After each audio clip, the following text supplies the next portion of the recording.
স্বাদ মতো নুন দিয়ে নেড়ে চেড়ে একটু ঢেকে দেবো। আমি আজকে রান্না করব দই পটল। এখানে 500 পটল নিয়েছি।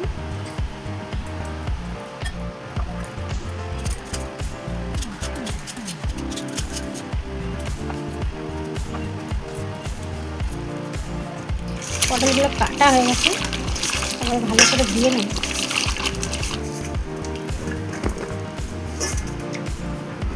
দই, কাঁচা লঙ্কা বাটা, আদা জিরে বাটা, 1 চামচ ধনের গুঁড়ো,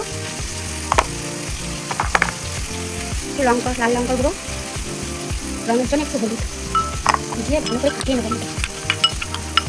দুটো তেজপাতা, 1 চামচ গোটা জিরে, কেটে রাখা পটলগুলো দিয়ে দেবো।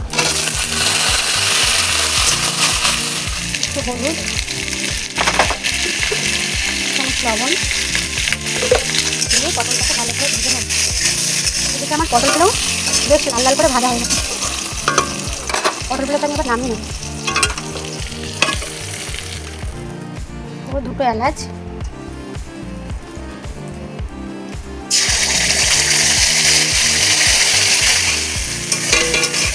মশলাটা ভালো করে কষিয়ে নেব।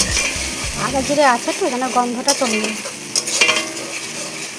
মশলাটা আমার কষানো হয়ে গেছে, মশলার থেকে বেশ তেল ছেড়ে দিয়েছে।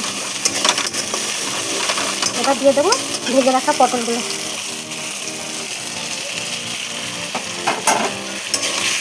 পটলগুলো দিয়ে একটু নেড়েতে একটু জল দিয়ে দেবো। স্বাদ মতো নুন দিয়ে নেড়ে চেড়ে একটু ঢেকে দেবো।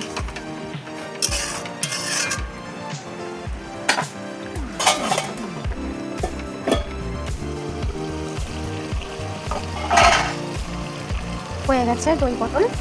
যেহেতু একটা নিরামিষভাবে করেছি তাই দিয়ে দেবো 1 চামচ ঘি।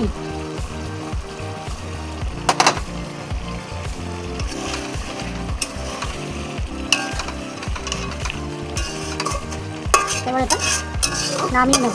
হয়ে গেছে।